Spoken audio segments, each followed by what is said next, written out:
January 29, 2025. An American Airlines regional jet is on final approach to Reagan National Airport. A military helicopter enters the same airspace. 67 people die in the Potomac River. June 12, 2025. An Air India Boeing 787 lifts off from Ahmedabad. 3 seconds after takeoff, both engines cut out. 260 people die. March 22, 2026. A fire truck crosses an active runway at LaGuardia Airport, New York. An Air Canada Express CRJ-900 carrying passengers from Montreal is landing on the same runway. The controller who cleared the truck realizes what is about to happen. Stop, stop, stop, stop. Truck 1, stop, stop, stop. It is too late.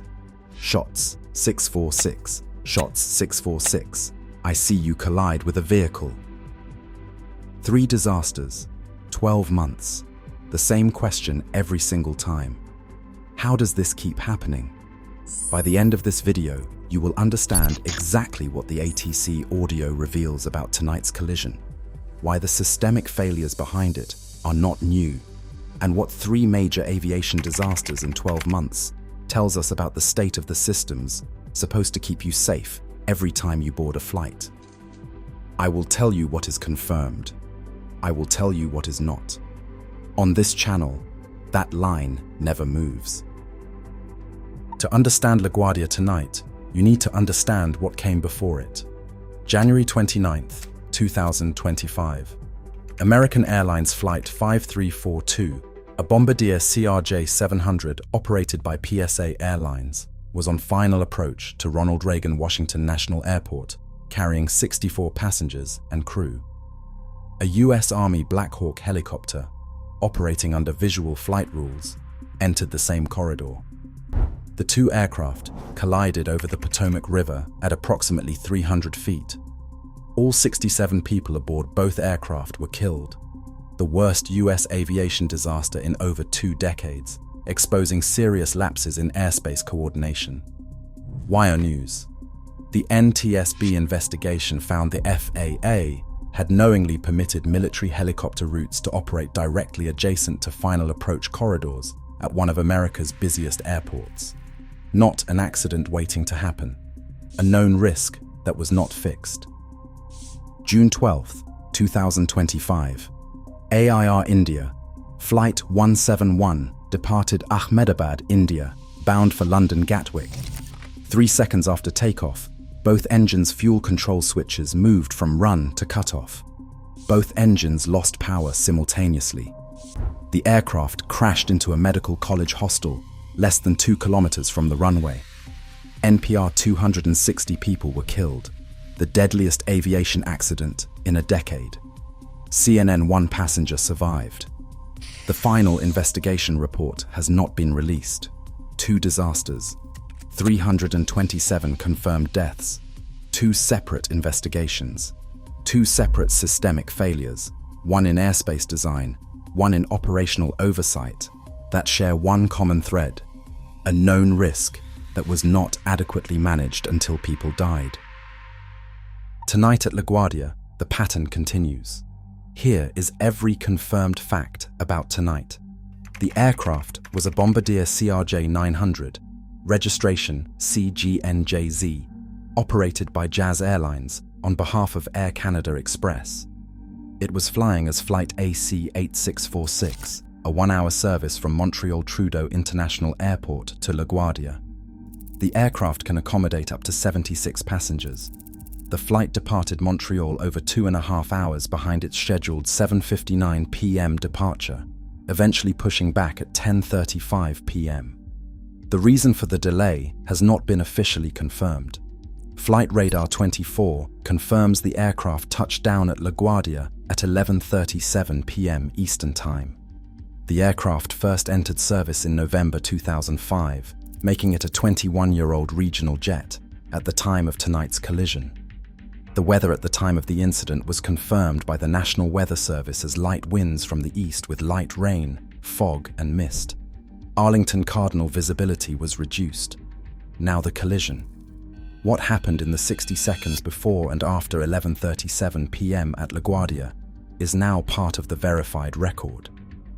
The ATC audio is consistent across multiple sources. It tells a story that takes 30 seconds to unfold and will take months to fully investigate. Truck 1, a Port Authority fire truck, contacted LaGuardia Tower and requested clearance to cross Runway 4 at the Delta intersection. The controller granted clearance. Truck 1 confirmed it was crossing. That is a standard ground movement procedure. Fire trucks cross active taxiways and runways at airports routinely. They are required to request and receive clearance before doing so. The clearance was properly requested. The clearance was properly acknowledged. Everything in that sequence was normal. What happened next was not. Within seconds, the controller issued an emergency stop instruction. Stop, stop, stop, stop. Truck 1, stop, stop, stop, stop. Truck 1, stop. A Delta aircraft on approach to the same runway was simultaneously ordered to go around.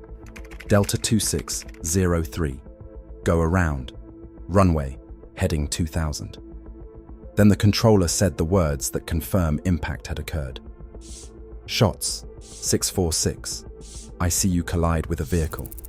From clearance to collision, less than 30 seconds. Flight Radar 24 data shows the CRJ-900's last recorded ground speed was 21 knots before impact.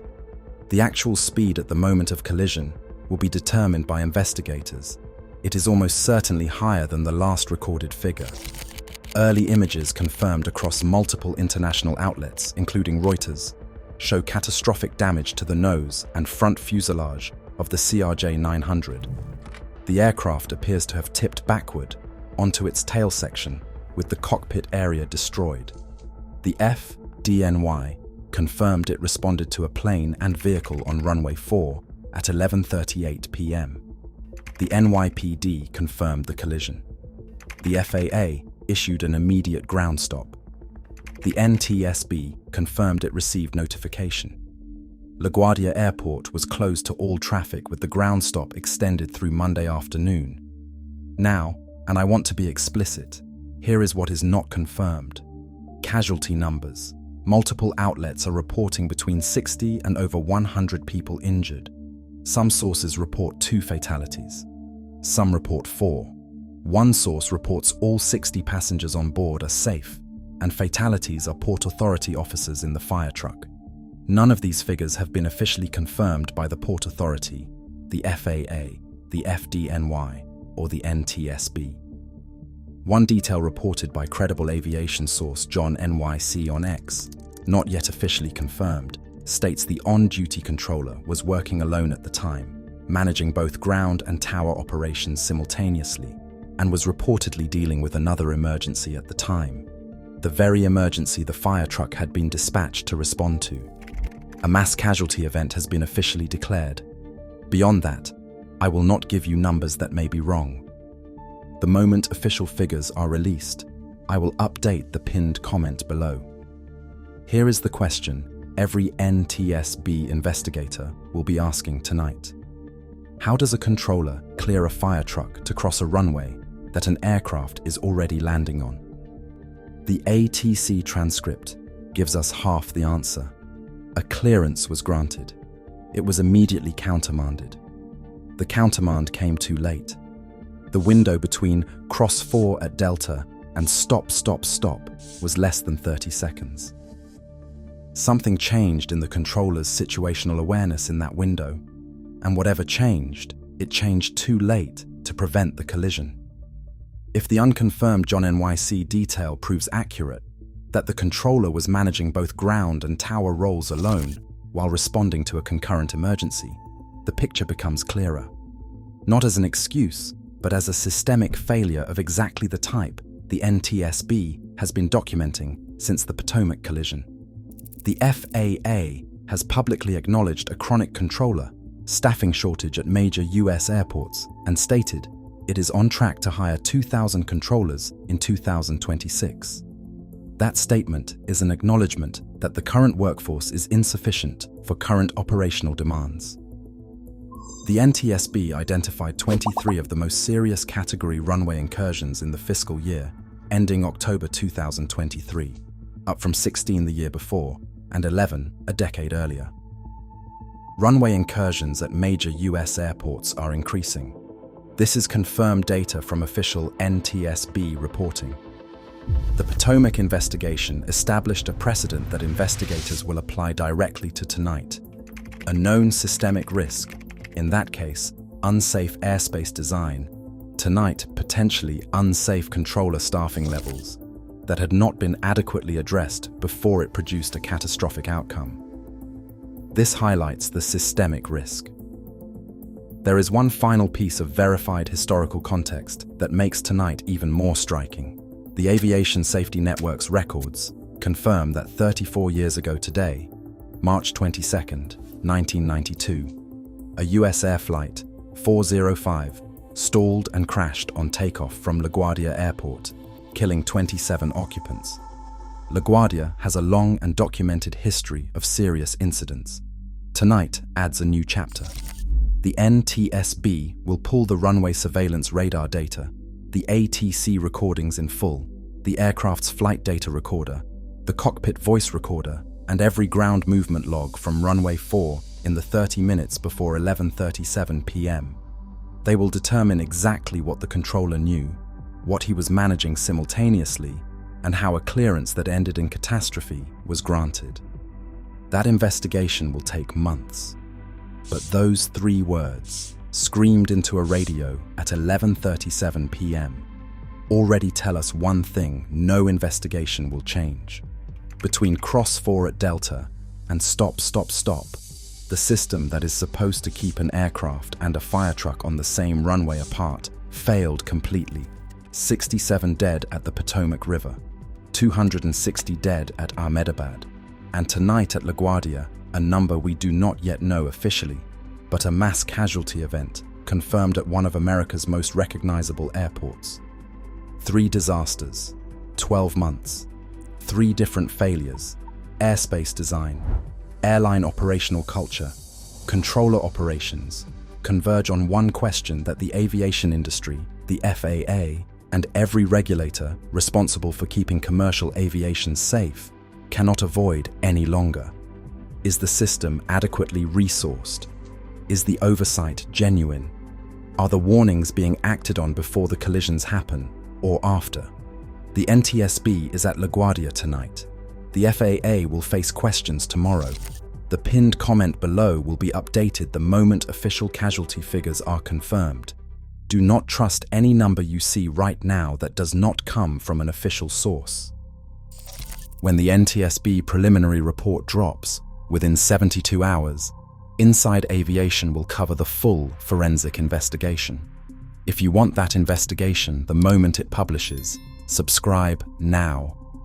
This is not the end of this story. It is the beginning.